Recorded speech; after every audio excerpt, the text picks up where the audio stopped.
What's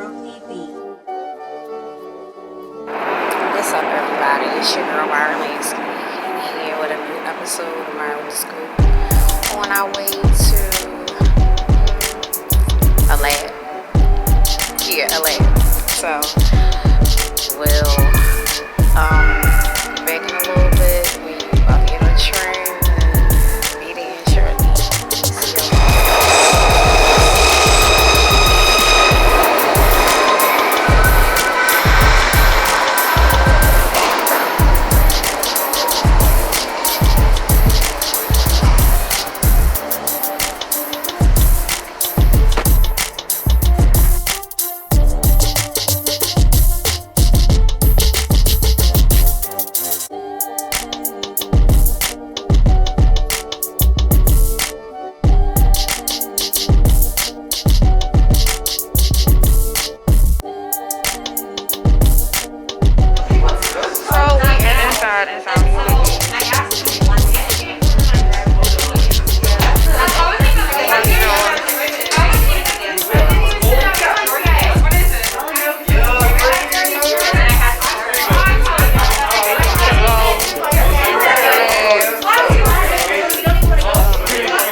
See you.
guess we'll see what these taste like later, and I'll let you know.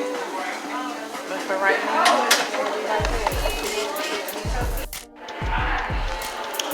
so we are leaving now.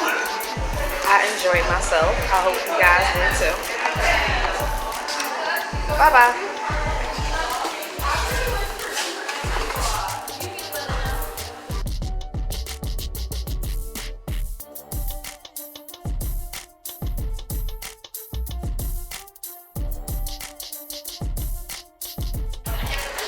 So I'm leaving. What's the name? And of course, if you actually from Philly, you know we'll go to Pat's or Geno's. You get your steak cheese straight from the Poppy store because it's much better. But at any rate, I'm out. So what's up, everybody? It's your girl Myra here with a new episode of Myra with the Scoop. I hope you guys enjoyed the last one when we went to the McDonald's pop-up. I want to give a shout out to everybody at Connected Radio 215.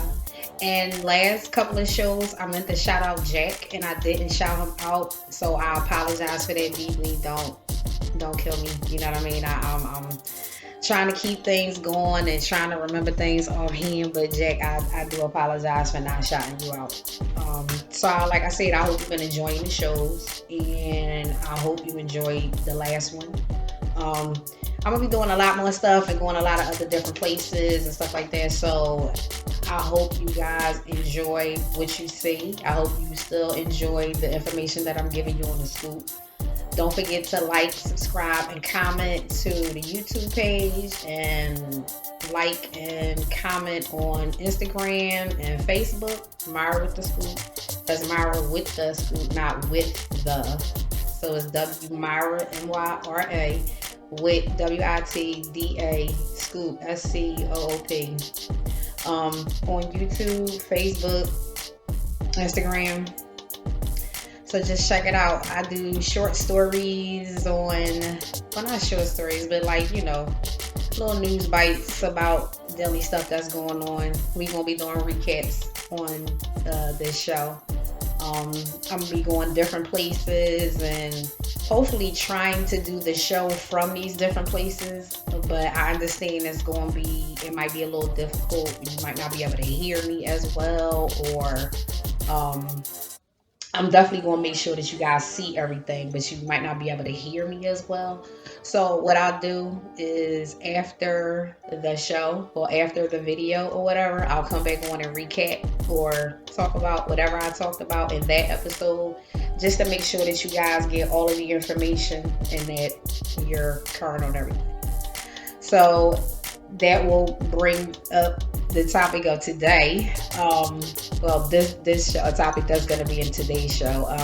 I did go somewhere else, and there's going to be video of the place that I went included in today's show. So what I'm going to do is, I know the audio was probably kind of low when I was there because it was not crowded, but it was busy. And you guys probably aren't going to be able to hear the scoop stories that I did. So what I'm going to do is do them again. And then you guys can just enjoy the video of where I went and what I saw. So, like I said, I know sometimes it's going to be hard to understand, or sometimes the audio might not be perfect when I do the show at the location, but trust, I'll recap the stories or go over the stories again to make sure that you guys actually hear everything and get the whole story and hear everything.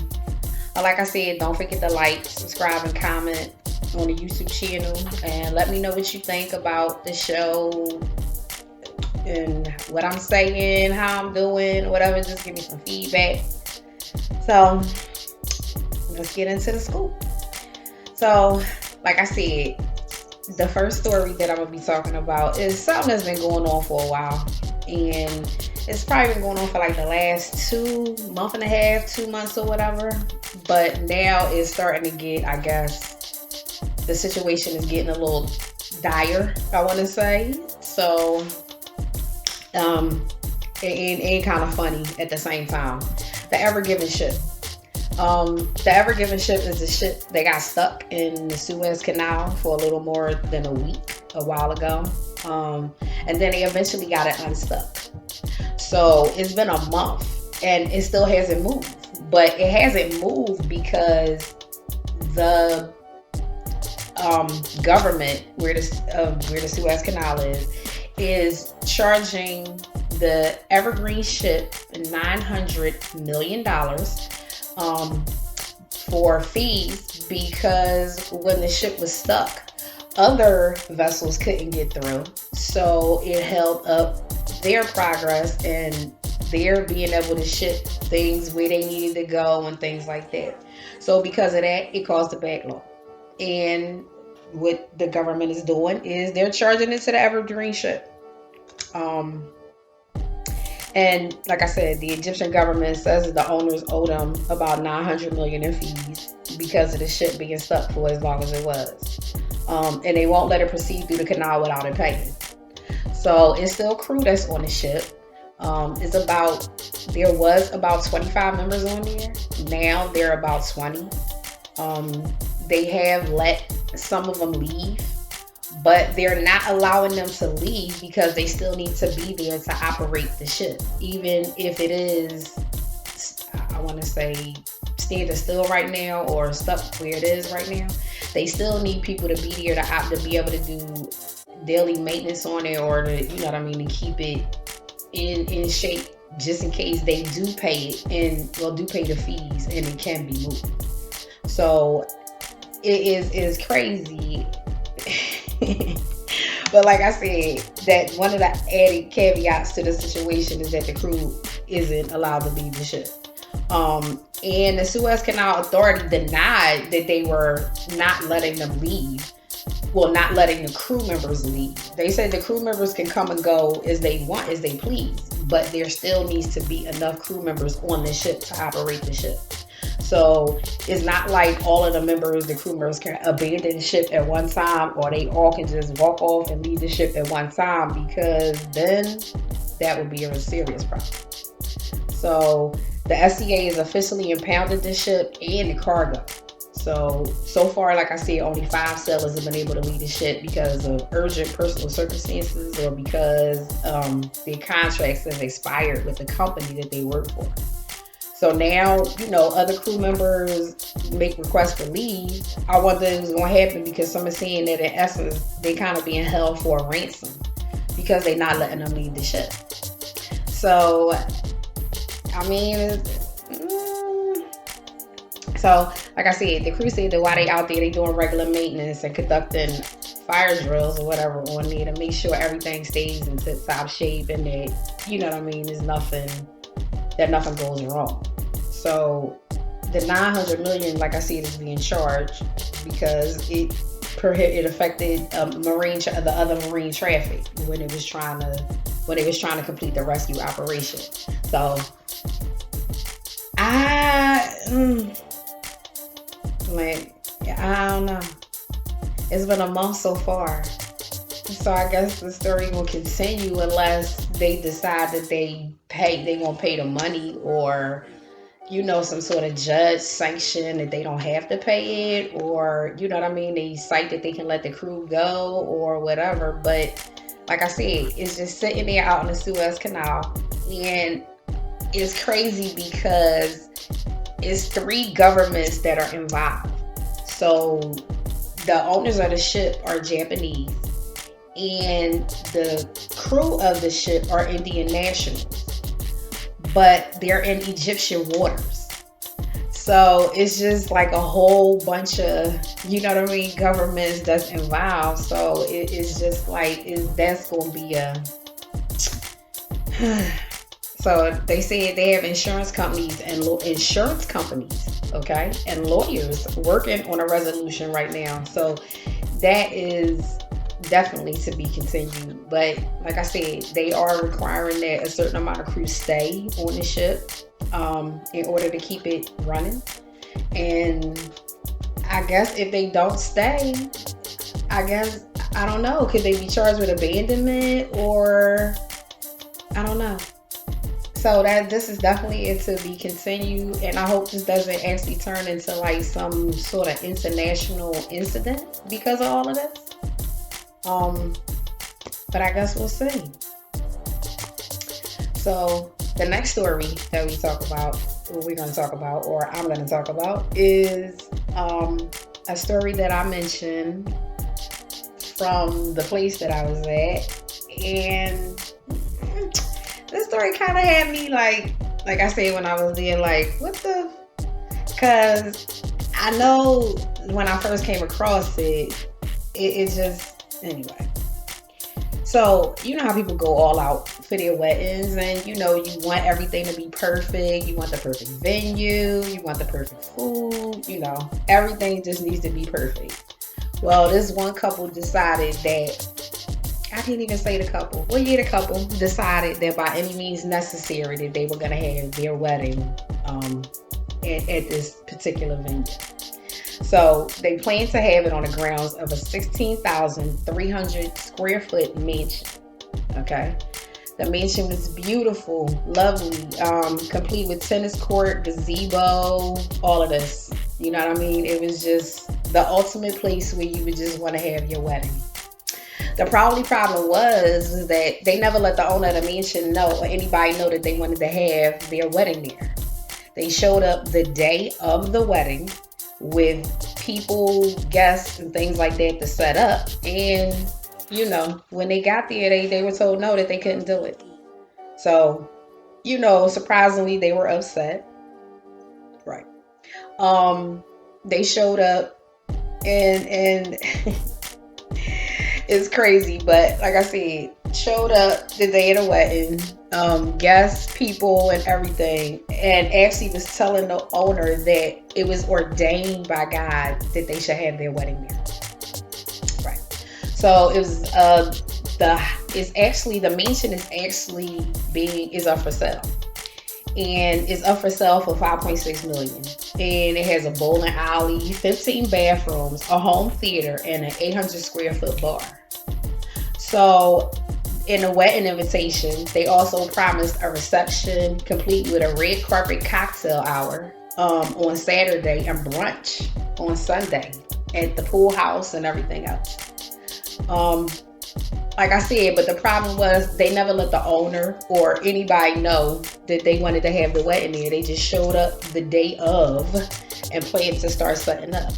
So when they showed up, the owner of the property actually lived on the property. He just didn't live in the main house. He lived in another house that was on the property.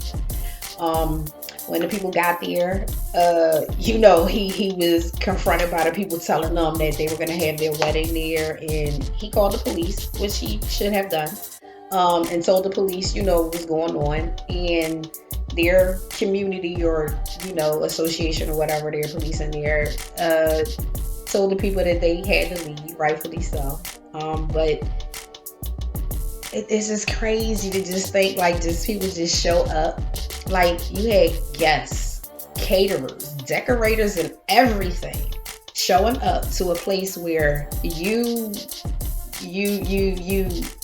what I mean? Like you had no deposit, no nothing. Like that is just phenomenal. That is just gold. So what the guy did was not the couple, the guy, well, the groom, okay, maybe a couple days before, he toured the property as a prospective buyer. And I guess he figured when he toured the property as a prospective buyer that the owner didn't actually live there, and that he could, you know, some way, shape, or form, that it was an empty or vacant property, and that, you know, he could just have this event there and nobody would know. But the invitation had, like, you was going to have guests there for the weekend, not just like a day. You had people that were going to stay, like family and friends and stuff like that. Like, and you told them that this was your house. Like, so it's just amazing. Just like, you know, how people will lie just to, you know what I mean? But, and even in the wedding invitation, they even called themselves the royal couple. So the person that actually owns the house, he's a millionaire, of course, and he earned his money. He's an older person. He earned his money from his family owning IHOP franchises a long time ago. So you know what I mean? He got a couple of dollars, but you know, I can just imagine like how surprised he was, and even nervous and scared he was when all these people just showed up at his property. Like, yeah, we supposed to have a wedding here, and we having a wedding, and then scared is a part that you telling me that this is ordained by God that you should have your wedding here. Yeah, no. Okay, call the police ASAP and get them off my property. Like, really. So I know he was really like, I don't believe this. Like, and then to even think about it even deeper, where did you have the wedding at? Because if you had caterers, people showing up to decorate, you had family members, friends, and all that other stuff showing up, where did you actually end up having the wedding at? Because that for what you were planning, for what they were planning in the invitation, from the way the invitation sound, from what they were planning, let's say at least maybe 100 guests were gonna come. So where did you reroute those 100 people to? And the caterers and decorators and all of that other stuff, where did you reroute those people to have your wedding? Crazy. People will try anything. So you'll see, as I said, people will try anything just to get away with it. So yeah, we're gonna take a break right now. We'll be right back for more stuff.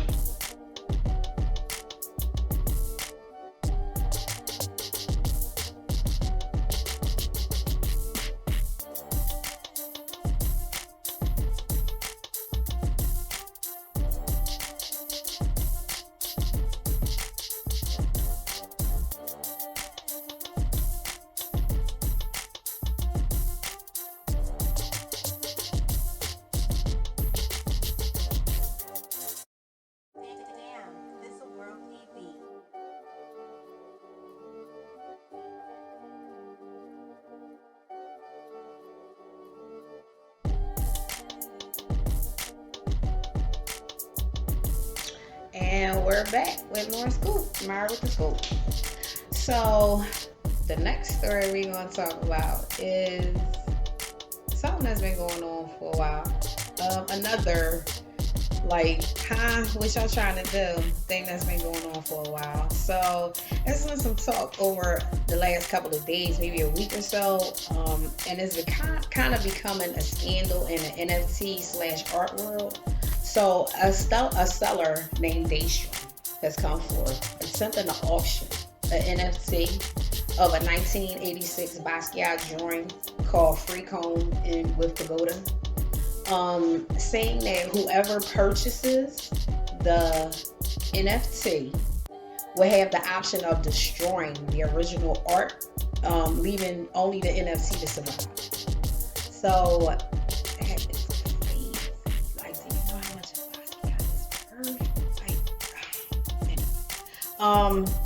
so people are trying to figure out if it's a joke to drive, NFTs or genuine sales pitch. So Daystrom made the point in the pitch that some people just want to watch the world burn.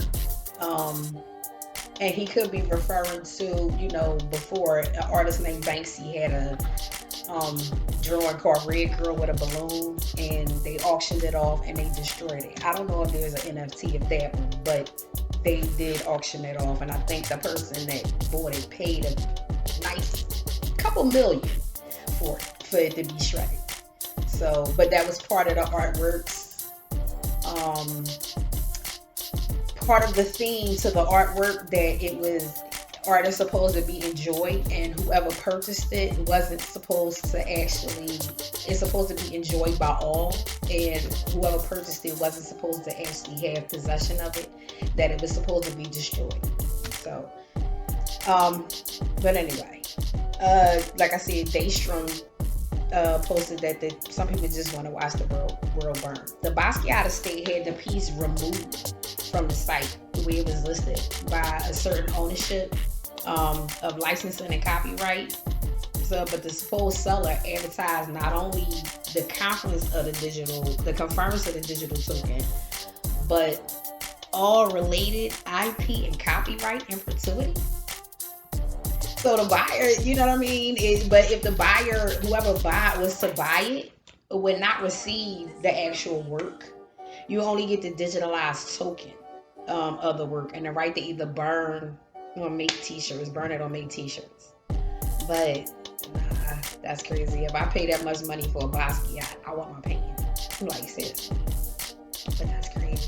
Because even thinking about that, like, I don't know if any of y'all knew, like, if that was Madonna's old boyfriend. So I wonder just how many Basquiats she has, like, laying around the house. Just sitting there, or like doodle drawings that he probably did. You know what I mean? That she just got laying around the house. So, Daystrom doesn't identify the owner of the work. But it was last known to have been sold to an anonymous collector in 2015. So whoever that anonymous collector was, it's a big thing. They trying to find out who the seller actually is, and if he has any relationship to the owner of the original artwork. Some are speculating that the owner may have an original, but the estate won't confirm or deny whether or not the artwork is valid. And others are saying that it might be an original, but not. Meaning like not an actual commission original. It might be some freehand artwork that Basquiat did, because like I said, he does have, a lot of media free art from different stuff. So, and some people think it's a con. It's just a media stunt designed to sell a bad Basquiat drawing. Some collector couldn't unload. So I hope they get this figured out soon, because I would really hate to see that any artwork, you know what I mean, just burn for no reason. It's just gotten rid of for no reason. That just seems like a disgrace. It's like burning books. I think that's a sin. Like an actual sin to burn a book. So the estate should make money off the NFT, but we'll see. I don't know. I hope they don't burn it. I really do. So, like I said, I wonder how many Basquiat Madonna got in her house. So, there's a lot of hip-hop artists or whatever that have bought his paintings or whatever. They are kind of abstract, and his work is more so like a I want to say, to me, is like they would call Picasso art abstract, but his work is more abstract to me than Picasso. So, because his work can be, it's just, I don't know, to me it would be kind of like street abstract or graffiti art. I'll put a picture up of the painting that they're actually talking about, and maybe one or two other Basquiat paintings or whatever at the end of the show. So you guys can kind of let me know what you guys think about his art, or what you think it is, or how you guys would interpret it. Like, but it would be like, I don't know, ghetto abstract. I hate using that word ghetto, like to describe art, but yeah, I guess it could be. Yeah, like on the last show we did, the artwork that they had, that the two people kind of messed up, that would be, his work would be something along the lines of that with the color scheme, but Basquiat kind of uses faces, and his work is different. It's nice, it's very different. So I hope, like I said, they get this resolved, because I really would hate to see any of his artwork destroyed. Whether it's an original or whether it's not an original that we No, but if it is his, it would be a real shame to have it destroyed. So, another famous person just put out some. There's a lot of people getting into the NFT game. Eminem just issued an NFT recently at ShadyCon, and they were limited edition. He raised about $1 million for the NFTs. So, and a disaster girl meme. I don't know if you know what that meme is. It's a picture of this little girl, and the house is like on fire in her background, and she's just like looking back, like really with this kind of like sinister smile. So, her meme, an NFT of that meme, just sold for $500. So, you know, along with other recent sales, like LeBron just sold a meme for $200,000. Beeple sold theirs for $70 million, and another of a flying cat called Nine Cat, a meme from 2011, sold for nearly $600,000. So NFTs, like I said, are becoming very popular, and if you in the graphic design or you really in the memes and you can put it together, you can make a lot of money. I'll definitely keep you guys updated on new NFTs and, you know, the designs for them. But if you're in a graphic design, I'm pretty sure you already know what this is, and you probably researching it and probably doing it by now. And if you're not, I would really suggest that, because this is the new wave. You know what I mean? It really is gonna be the new wave of technology. So I guess our next story is like a little bit of a follow-up with a twist. So I told you that they still are prosecuting people for the Capitol riots, and still and people still that tried to assist Donald Trump in winning the election. They tried to cheat for him. So this man in Pennsylvania just got sentenced to 5 years of probation after he pled guilty to casting votes in favor of Donald Trump. But he cast them in the name of his deceased mother and his deceased mother-in-law. So his mother passed away, I'm assuming recently, and the mother-in-law passed away in 2019. So he went online to cast the ballots and illegally registered them both as Republican voters.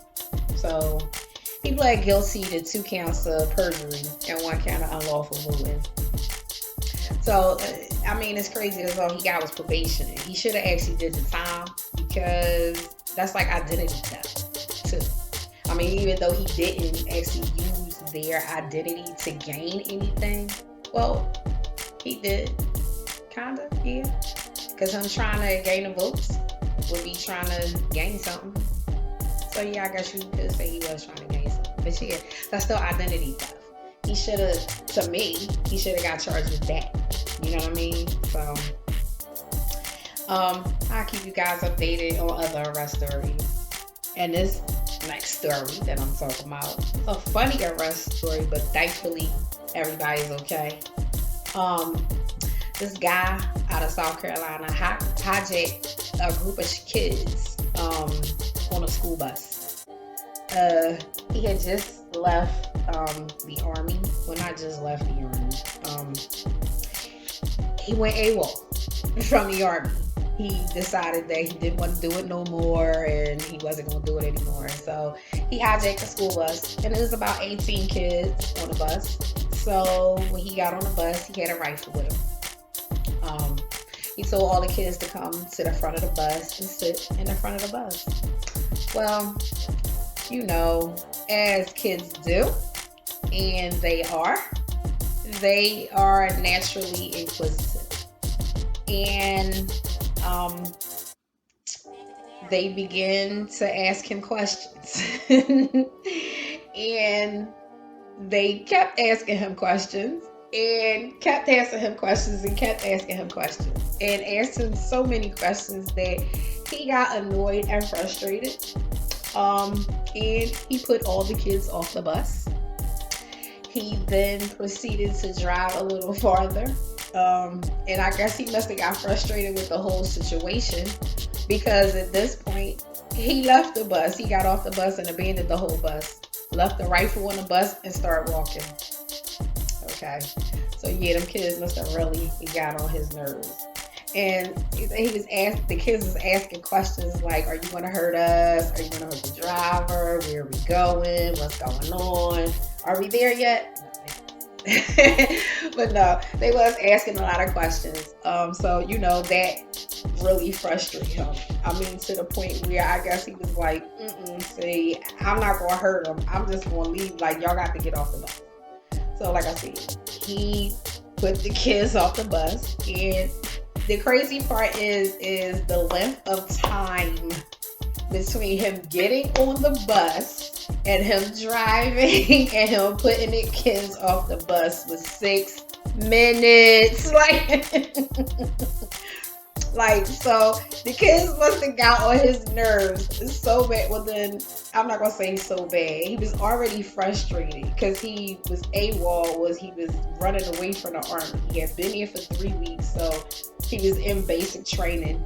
Like I said, got tired of basic training, didn't want to do that no more. Frustrated, I'ma leave. Then you hijack a bus with 18 kids. You know what I mean? Ain't a bus driver, and then So he just went from bad to worse. Not only did you get the AWOL, but now you got 18 counts of kidnapping. Yeah. So for 6 minutes, dude, And the crazy part is he only wanted them to drive. He only wanted the bus driver to drive him to the next town. But I guess with the kids talking and everything or asking him the questions, he just was like, I can't take it no more. I really can't take it no more. And like I said, it was only 6 minutes. For 6 minutes, he was on that bus. And in that 6 minutes, he got that frustrated that he put the kids off the bus and then abandoned the bus and started walking. Dude, patience is short. Okay, he really he said he was suffering from such separation anxiety from his family, but I think it's a little bit more than that. I think he just was like, nah. And then he had the rifle, and I mean, well, I guess like I said, the good part about it was he didn't harm anybody. None of the kids were harmed. Everybody was safe or whatever. He didn't shoot anybody because he did have a rifle, and he probably could have really been